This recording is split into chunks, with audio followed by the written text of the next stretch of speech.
Congress party सत्ता हासिल करने के लिए नहीं बल्कि लोगों को हक की लड़ाई लड़ते हुए उनका हक दिलाने के लिए संघर्ष कर रही है। भाजपा सांसदों ने अपने झूठे वादों से दिल्ली की जनता को निराश किया है। यह कहना है दिल्ली प्रदेश कांग्रेस कमेटी के अध्यक्ष अरविंदर सिंह लवली का। अरविंदर सिंह लवली उत्तर पूर्वी दिल्ली संसदीय क्षेत्र के करावल नगर और बाबरपुर जिला कांग्रेस कमेटी की एक विशाल बैठक को संबोधित कर रहे थे। आप खुद ही सुने इस मौके पर क्या बोले अरविंदर सिंह लवली मौजूद कार्यकर्ताओं से। लेकिन आप तमाम लोग यहाँ पे एकत्रित हुए उसके लिए आपका बहुत बहुत आभार और बहुत बहुत धन्यवाद। नॉर्थ ईस्ट दिल्ली के लोग और पूर्वी दिल्ली के लोग हमेशा इतिहास गवाह रहा है कि जब जब कांग्रेस ने दोबारा से गति पकड़ी है, कांग्रेस ने दोबारा से वो गौरव और वो अपना स्थान वापस किया है जिसकी हकदार कांग्रेस पार्टी है, उसकी शुरुआत हमेशा दिल्ली से हुई है।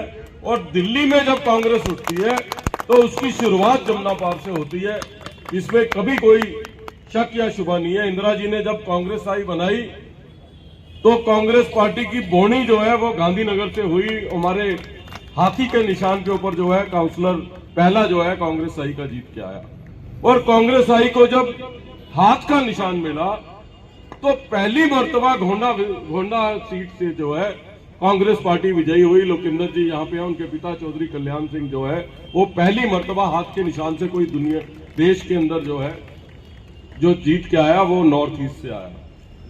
और आज जब दोबारा संघर्ष का समय है, आज संघर्ष का समय केवल इसलिए नहीं है कि कांग्रेस पार्टी को सत्ता में आना है, आज संघर्ष का समय इसलिए है कि पूरे के पूरे हिंदुस्तान के लोकतंत्र को एक खतरा है। जो सरकार लगातार हिंदुस्तान के लोकतंत्र की बुनियादों को हिलाने का काम कर रही है, उसके खिलाफ आवाज उठाने का समय आया है। और मैं समझता हूं कि देश में अब उसकी आवाज बुलंद होगी तो वो भी जमुना पार से होगी, और जमुना पार से कांग्रेस अध्यक्ष का जब संदेश जाएगा तो पूरे देश के अंदर जो है इस पार्टी की बुनियादें जो है वो हिलेंगी। हम लोग हक और सच की लड़ाई पे हैं।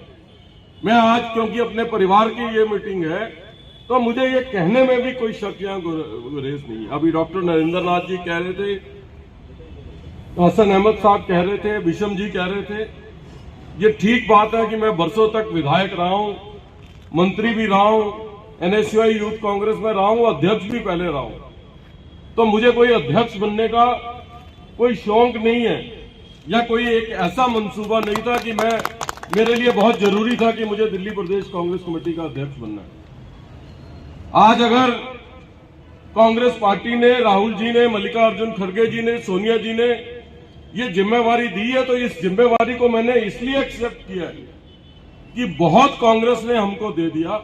अब समय आ गया है कि आप और हम कांग्रेस को वापस करें। इसलिए जो है मुझे जब उन्होंने आदेश दिया कि आपको अध्यक्ष बनना है तो इसलिए जो है मैंने उसको स्वीकार किया।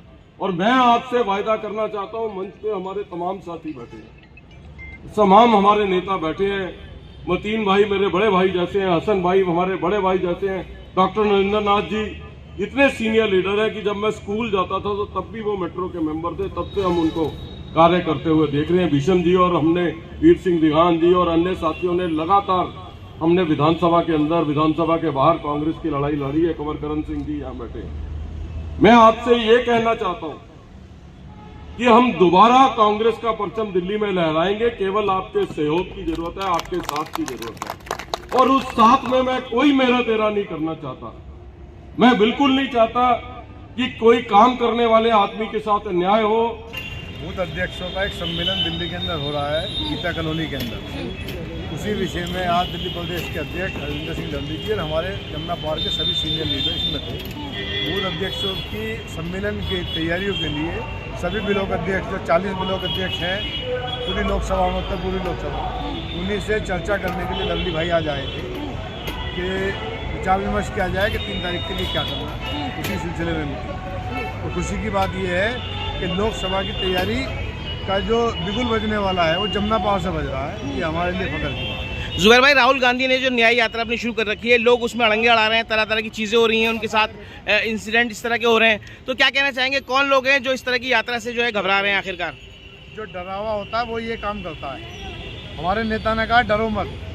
नेता को हमारे मंदिर जाने से रोका जा रहा है, नेता को हमारे सड़कों पर चलने से रोका जा रहा है। रोकता तो वही है ना जो डरता है।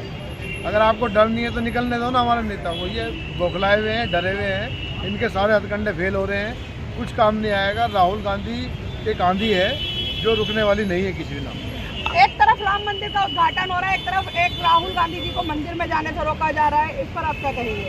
ये अब इन पे कहने लायक तो कुछ बचा ही नहीं ना हम पे। क्यों रोका जा रहा है? राहुल गांधी जी का हिंदू नहीं है क्या? डरे हुए लोग हैं, डरे हुए लोग हैं, ये डर के मारे रोक रहे हैं और कुछ नहीं है। राहुल गांधी हमारा नेता डरने वाला नहीं है।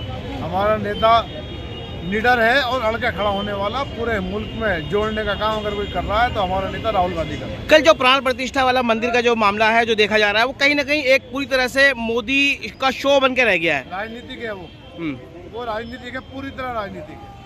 मैं एक बात पूछना चाहूंगी कि मोहन भागवत जी को किस नाते बुलाया गया था? जो सारे थे वो उसी कैटेगरी के लोग थे, वो सारे उन्होंने बुलाया था। अपना पर्सनल फंक्शन था उनका राजनीतिक, ये धार्मिक फंक्शन नहीं था। लेकिन वो तो कहते हैं हमने सोनिया गांधी जी को ही बुलावा दिया था, वो क्यों नहीं आए? सोनिया जी को जब जाना होगा जाएगा। भगवान के घर, अल्लाह के घर जाने के लिए निमंत्रण की जरूरत नहीं होती है। हमारे यहाँ एक कहावत है, इरादे रोज बनते हैं बिगड़ जाते हैं, अजमेर वही जाते हैं जिन्हें ख्वाजा बुलाते हैं। भगवान के घर, अल्लाह के घर को बुलावा थोड़ा ना दिया जाता है। अगर नमाज पढ़ने मुझे जाना है, किसी को पूजा करने जाना है, निमंत्रण नहीं है, वो जाएगा जब उसको जाना होगा। उसके लिए निमंत्रण की जरूरत नहीं होती। ना ही मंदिरों का, मस्जिदों का उद्घाटन होता, उद्घाटन कभी भी नहीं होता है। तो उद्घाटन की नौटंकी कर रहे हैं।